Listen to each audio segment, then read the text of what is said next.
Goody goody everyone, this is Dayhawk bringing to you my take, my review of Kamen Rider Revice episode 14. Guys, I have to say this, I didn't see this coming. I did not, because I assumed that one or two possibilities might happen. But no. They did something that I never even thought of, or even if I had, it would be not over dramatic to say this, but unthinkable, because would they pull the trigger? Will they pull it? In this case, I think they have.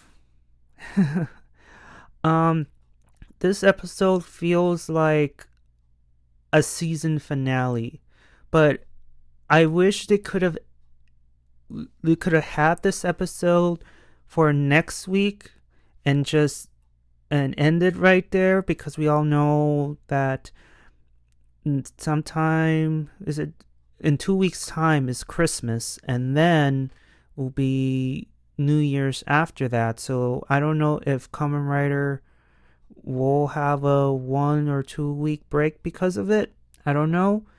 But if they have a break, they should have ended it right here, right there, in my opinion. So this is not a recap, because I expect that you guys have already seen the episode, and I'm just I want to relive the highlights, and I have to admit, this is one of the best episodes. Not since maybe an earlier episode, I don't know which one exactly, but this is one of the better episodes in my opinion. This episode is they're preparing for their master's return. And what they need, the dead man's need to resurrect their master, is to have 6 sacrifices. 6 sacrifices that are turned to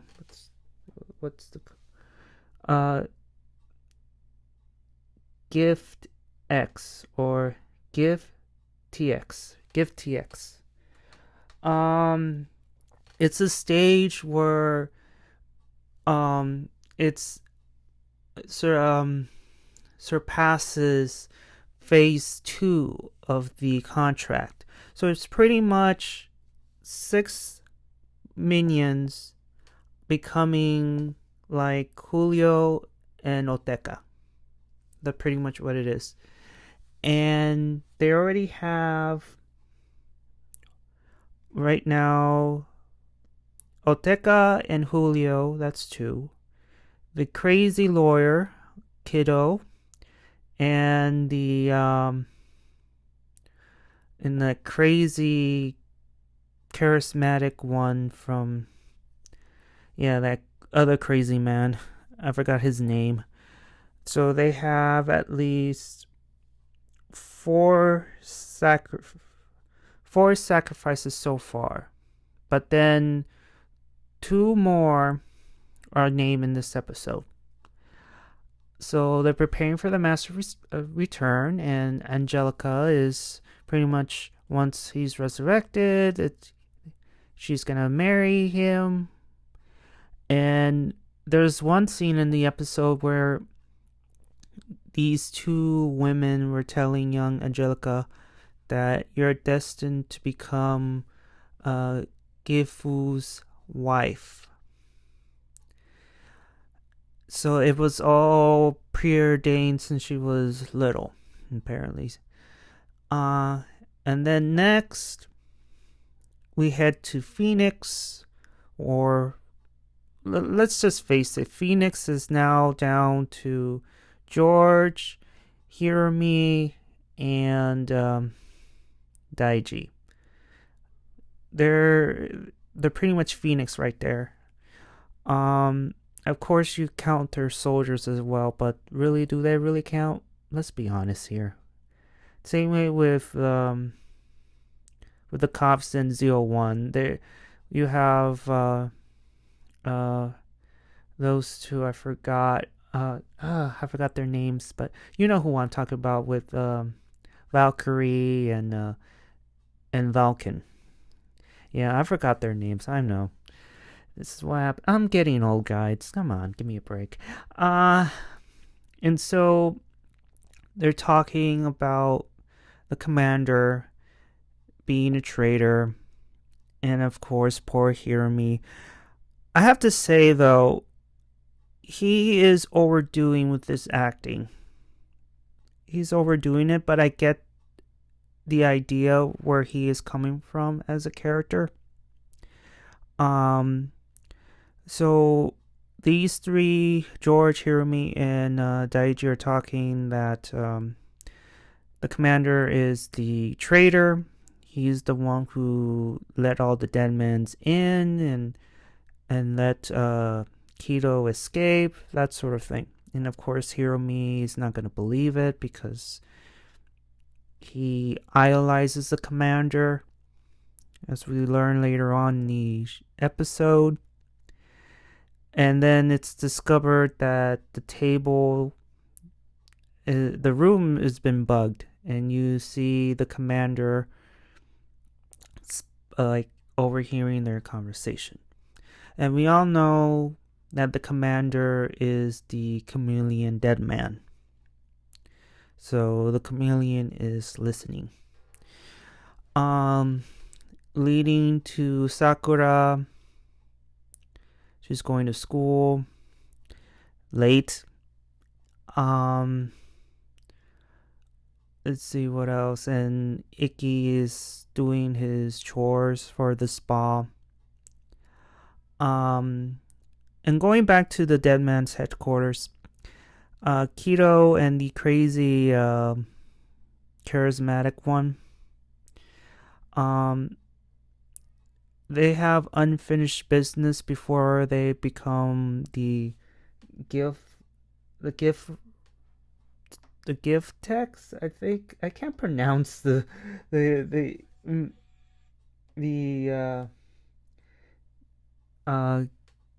gift text. So they want to do their unfinished business before they become sacrificed and all that, because apparently if Master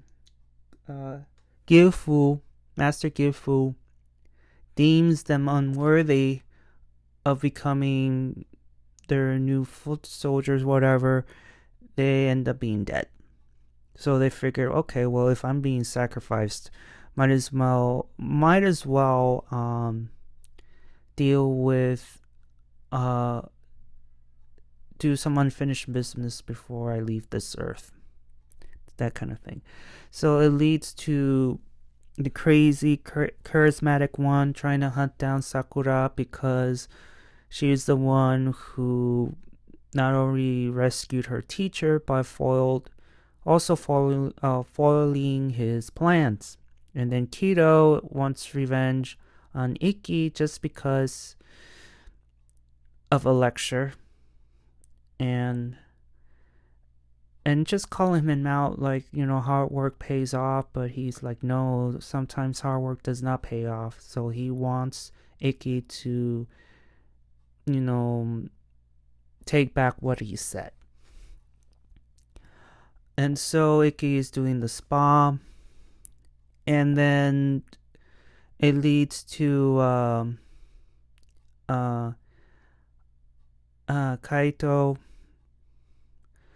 arriving at the spa. Of course, the dad tried to stop him because telling him, oh, it's not open yet, but he's like, where is Ikki?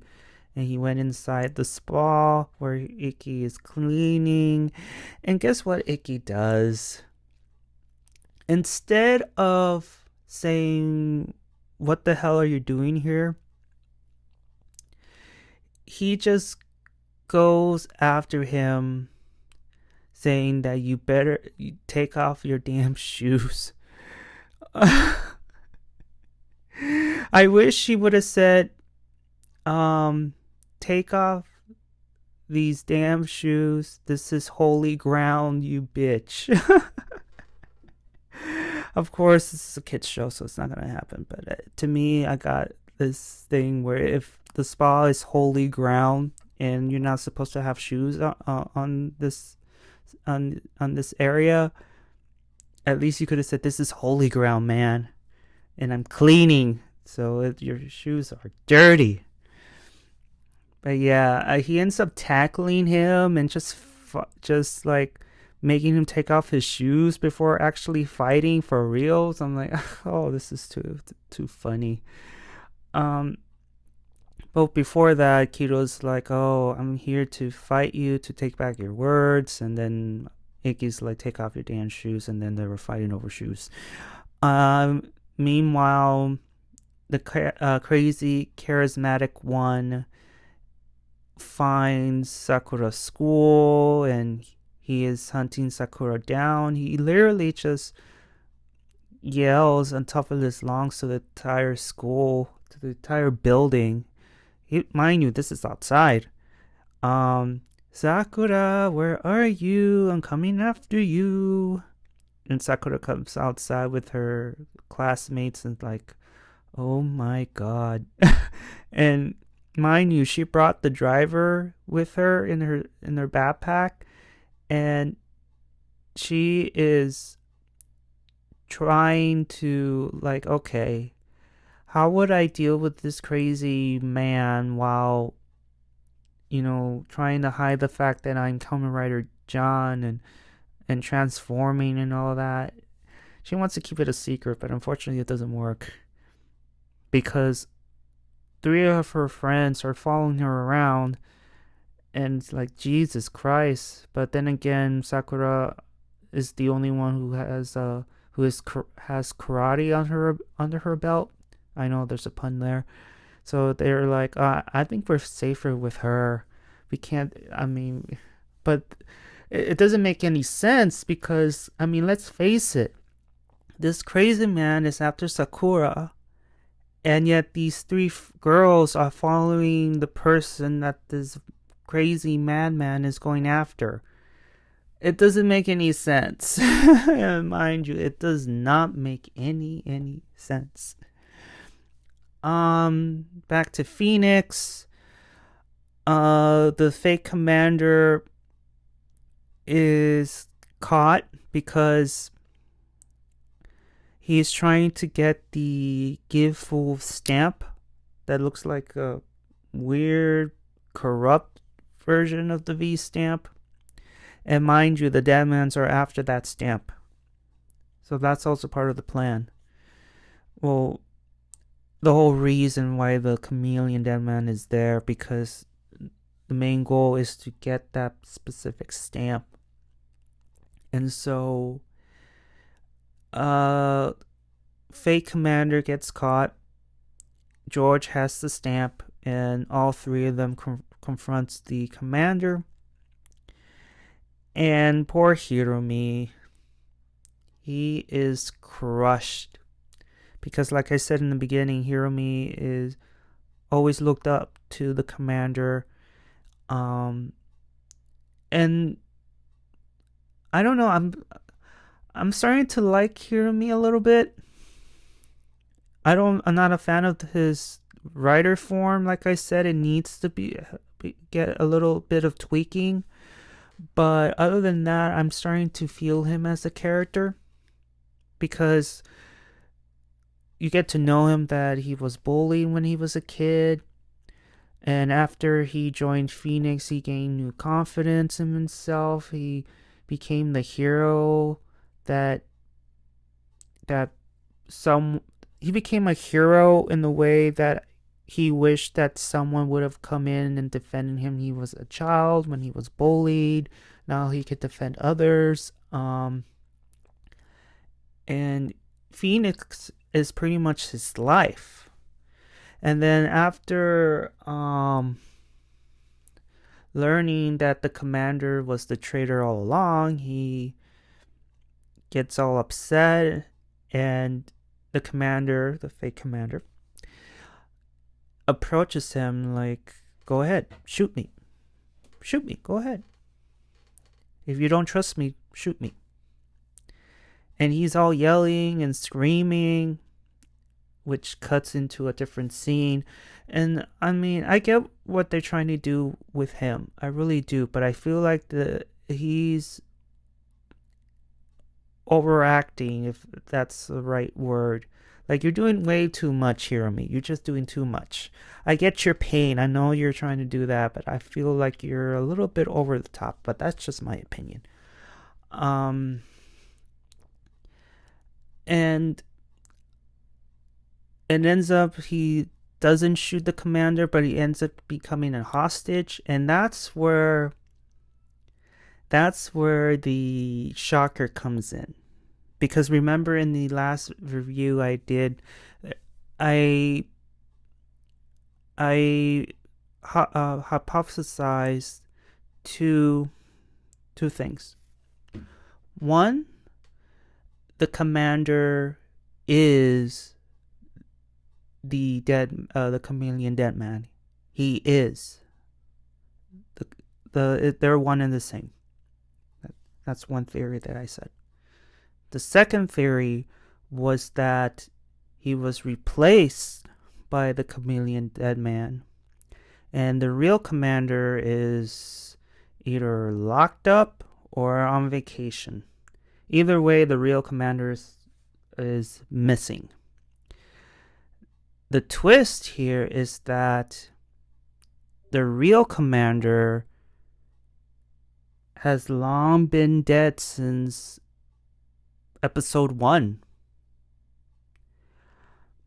Yeah, so the real commander has been dead 13 episodes ago. So what happened is that there's a scene in episode 1 where he is looking at the birth of Kamen Rider Revice, with the whole debacle in the ceremony where Hiromi unleashes the T-Rex dead man or demon, and Angelica and her group unleashes her dead man goons to cause chaos in the ceremony.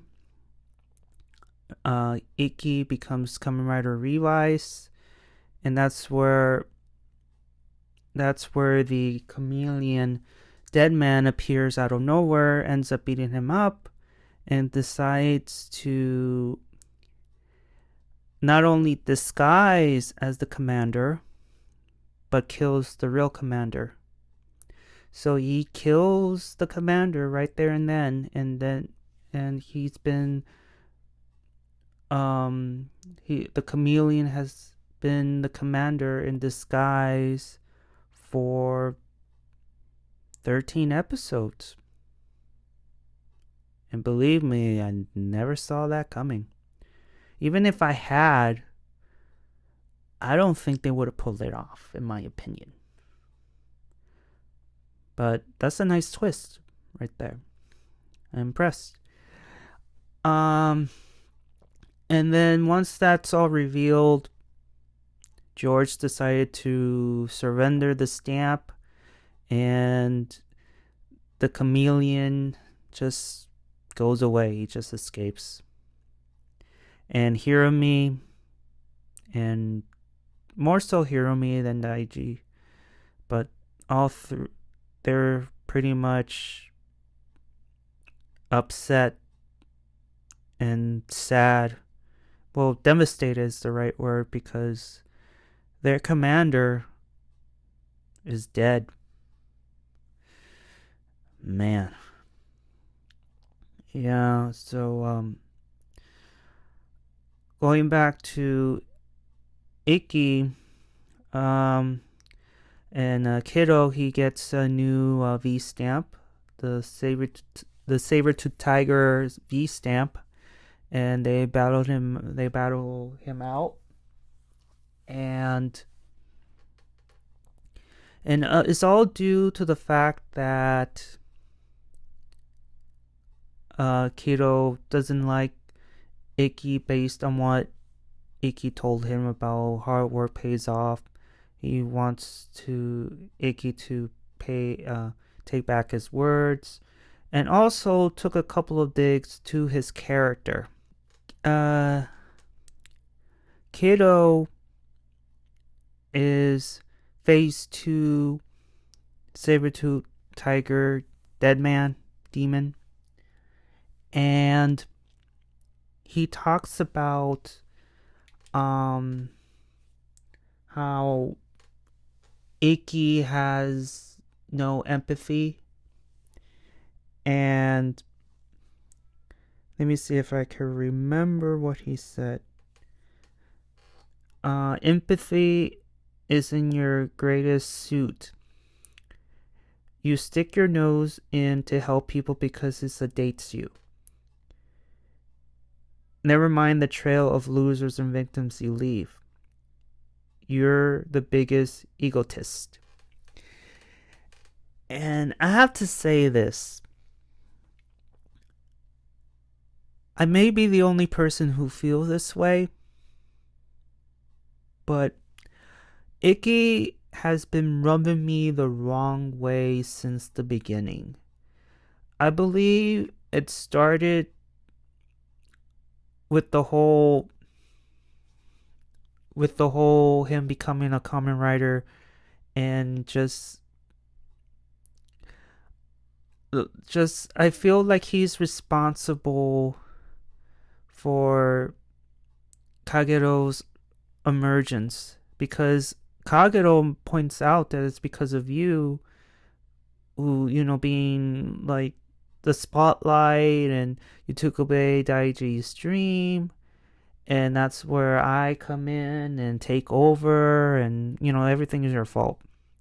This case, and then ever since then, Ikki was starting to rub me the wrong way as a character, and this scene with phase 2 saber-tooth tiger just points out that you're an egotist.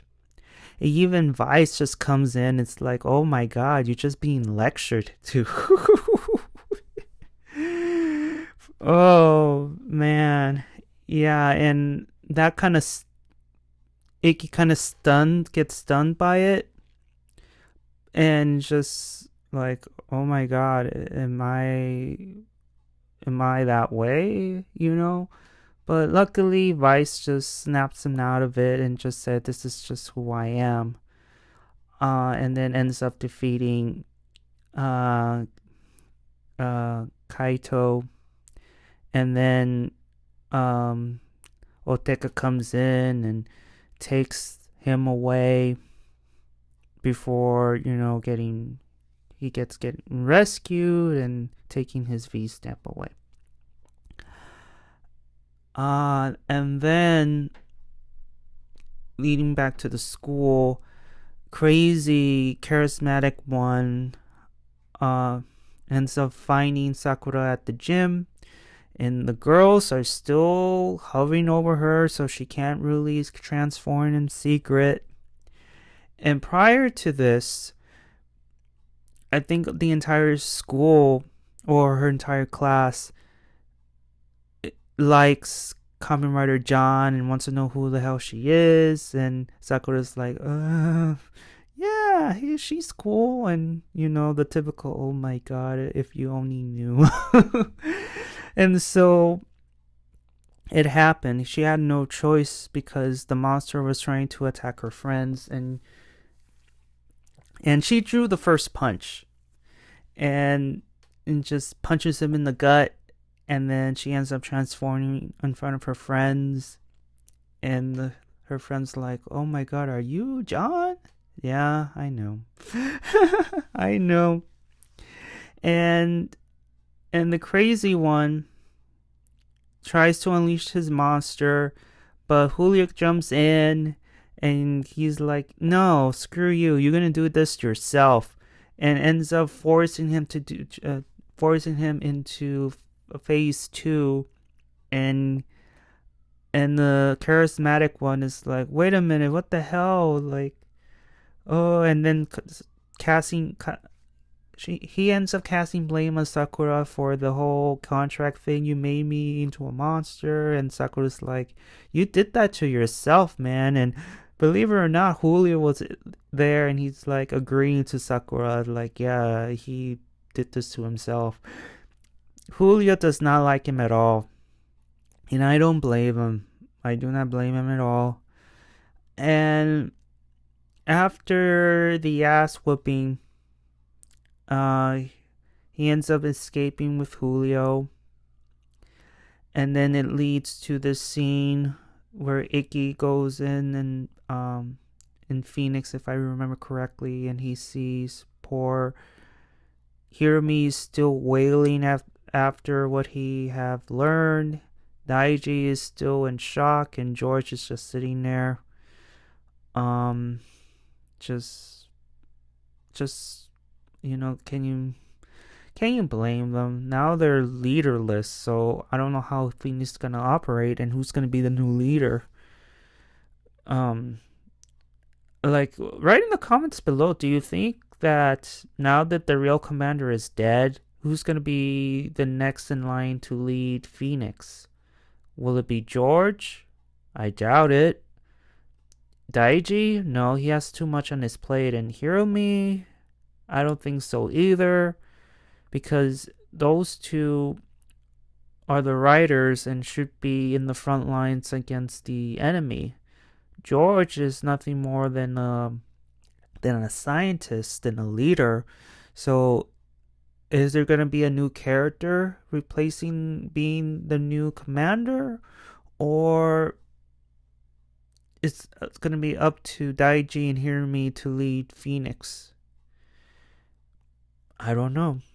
Or worst case scenario, do you think the Stalker family, like the father from the Stalker family, is gonna be the commander of Phoenix?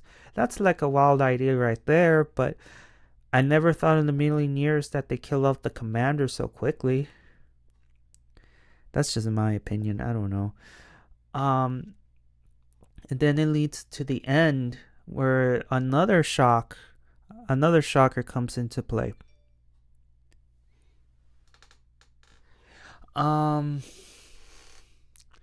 so they are ready to do the ceremony. The chameleon pops in.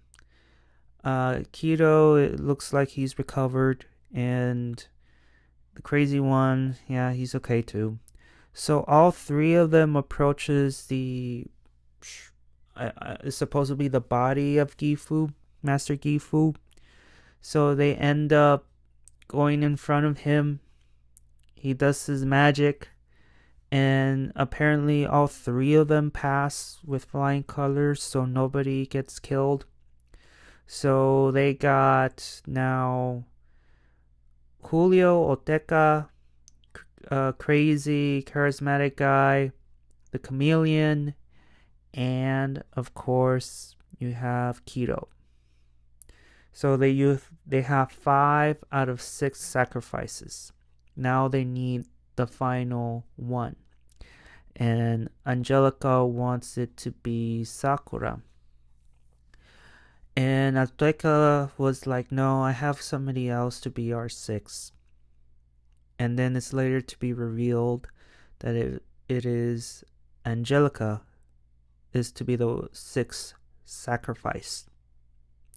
And of course, she was shocked to hear this, because she thought that once her soon-to-be husband is fully restored, they get married. It's not the case. It ends up being that she is one of the sacrifices for his rebirth. Oteka knew this. I don't think Julio knew about this, because he's just stood there like, wait, this is like the first time I heard about this. And then once all 3 of the newly lieutenants comes in, it seems like they're like, oh, like all like they knew the moment they got their new powers that, yeah, Sakura's not going to be the new sixth sacrifice, it's you. So I'm guessing Gifu gave them his thoughts as well. Because how else were they like circling around her and agreeing to what Oteka was saying to her? Like they were all in unison to the idea, like they all knew.